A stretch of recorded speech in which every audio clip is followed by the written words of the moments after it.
born and assimilation was immediately enacted.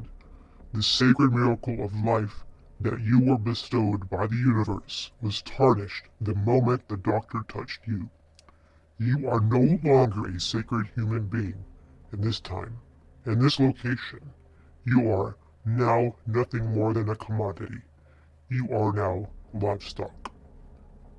Dumb luck has everything to do with where you are born, and it is dumb luck that condemns you to a future of servitude that is nearly impossible to escape. Again, you had no choice in the matter. You were merely born into some bounded area that humans before you claimed as their own, having already in place government, economics, social customs, cultures, ideologies, religions, laws, resources, and history. Now, you, the imprinted consciousness, who looked forward to an existence of freely exploring reality, are suddenly limited to this bounded area and coerced to behave in accordance to customs, cultures, laws, governance, and economics within this bounded area. You, the newborn, are soon to have papers to prove your pedigree, and in your life to come, you will forever be accompanied by, as well as be chasing, papers of some kind to validate and further your pedigree and value. Your very first paper you will be assigned is your birth certificate, which confirms your date of birth, given name, sex, and birth location. Soon after, you will likely receive a vaccination booklet. Your footprints and fingerprints are now somewhere on file. In the future, you will receive many kinds of papers, permitting you to enter school, proving your capability to remember information and pass examinations. You may acquire certifications to enhance your education or labor opportunities. You may win awards for your physical beauty, strength, speed, endurance, recitation, or critical thinking skills. You may have papers for a myriad of contracts and ownership, including state-sanctioned bonding and reproduction. You will have many papers regarding your wages and income and taxes. You may have papers regarding punitive measures, and one day you will have papers confirming your death. You are livestock with a paper trail, now becoming ever more digital and inescapable. In the practice of animal husbandry, livestock are given papers by their owners to prove their validity, right to exist, capabilities, strengths, talents, hardiness, and regarding mating and breeding and various other metrics. Though you think yourself a higher ordered creature than an animal, the fact is you are not.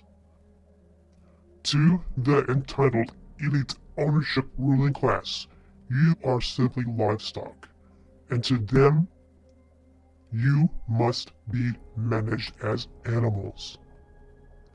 And the purpose of domesticated animals are to be pets, perform tricks, be beasts of burden, and the harvesting of organs and flesh for consumption.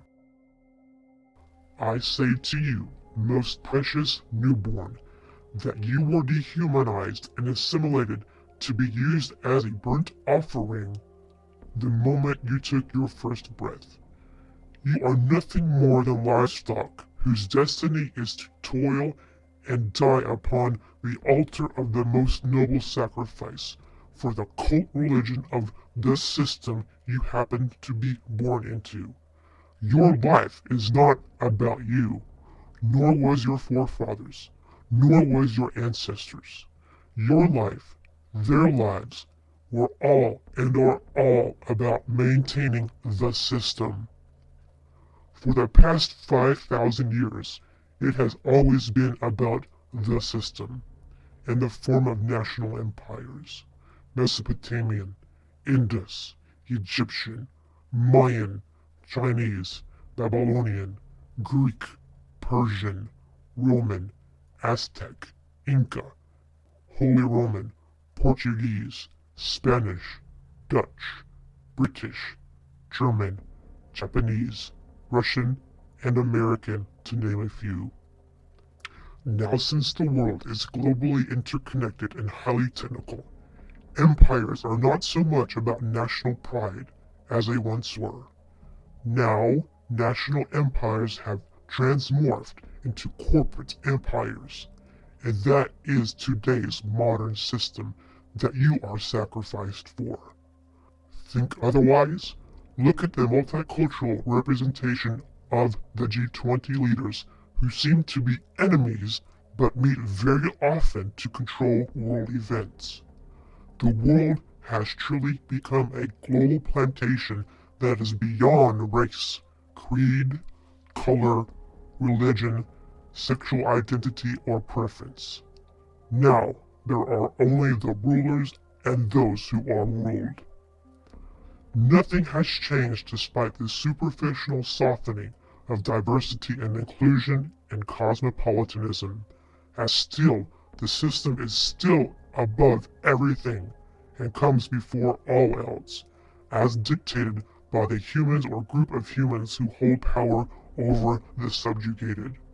They hold such positions of power, for they are wise and know better than you, for they stand upon the tallest structures and look down upon you, the livestock, who they believe that they are entitled to manage, breed, work, and rule.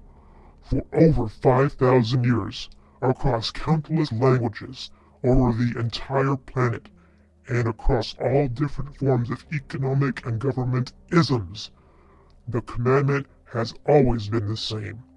Your purpose of existence, dear citizen, dear serf, dear slave, dear freedom-loving voter, is to serve the needs of the system. It is a most noble sacrifice, for it is what God has commanded. Failure to comply will result in punishment, banishment, ostracization, imprisonment, torture, or death. 5,000 years is a very long time. 5,000 years has given the entitled elite ruling ownership class plenty of time, practice, and refinement to social engineer a society to benefit them. More than likely, 5,000 years of human social engineering have likely bred subservience into your DNA and psyche, not much different from cattle, sheep, and chickens. But of course, for many, the desire to be free overrides hundreds of generations of breeding humans as livestock, for humans likely had 100,000 years or more of freedom preceding the rule of the entitled elite ruling ownership class. There is something very deep in some of our DNA and some of our psyche that overrides the 5,000 years of social engineering by the ruling elites that harkens back to a simpler time, where humans hunted and gathered and collaborated freely in small tribes. Still, old habits are hard to break, especially with modern peer pressure and scientifically created control mechanisms which keep the majority of humanity corralled. Yes, it is hard to accept that you are livestock to the elites who rule over bounded areas. No one wants to think themselves an animal in bondage. But if anything has been shown and proven since 9/11, and especially since the outbreak of the COVID-19 pandemic, you are nothing more than livestock to your governments and corporations, who have basically turned the earth into a one giant corporate government plantation monitored by real-time digital surveillance. Unlike previous generations where one could simply move to a new frontier to be free, all lands have been conquered and turned into plantation farms. At this point in history, there is nowhere to run and start anew. You are corralled, like a horse, like a penned cow. But my culture and my leaders, and the television and media, they all tell me I'm free. If you were truly free, you could walk, bike, drive, boat, or fly to any location on this earth unimpeded. If you were truly free, you could create your own peaceful homestead and live off the land. However, you are not free to leave your country of birth, and you cannot establish your own peaceful, self-sufficient homestead without being coerced into market trading economic systems and taxation by governments. You are punished in such attempts. You are property of your government, and by proxy, the corporations that collude with your government to maintain the system. They do with you as they please, despite how free you think you are. The system now comes in many popular names like capitalism, socialism, communism, fascism, dictatorships, republics, oligarchies, monarchies, theocracies, democracies. But calling essentially the same thing by different names doesn't matter, for they are all hierarchical structures where the few control the many by means of cultural peer pressure, economic coercion, artificial scarcity, and money. And all your leaders from all your different systems say the same thing in one way or another. You, precious child, your body and souls are to be placed upon the altar of the most noble sacrifice, and you should be honored with this honor and obligation most high. There is no higher honor than to spend your entire life to maintain and protect the system, to pursue knowledge to support the system, to toil an entire life away for the system, to breed more progeny to perpetuate the system, to go to foreign lands to fight and die for the system, to keep in line those domestically who challenge the system, and to serve your lords, the creators and maintainers of the system. Your blood, sweat, and tears are mixed to create the most powerful octane, to be combined with the fire of your mind and the power of your flesh to power the system. And your flame burns, honorably, upon this sacrificial altar, until it grows dim and disappears forever. You, dear child, a burnt offering to power this system, born upon the altar of the most noble sacrifice.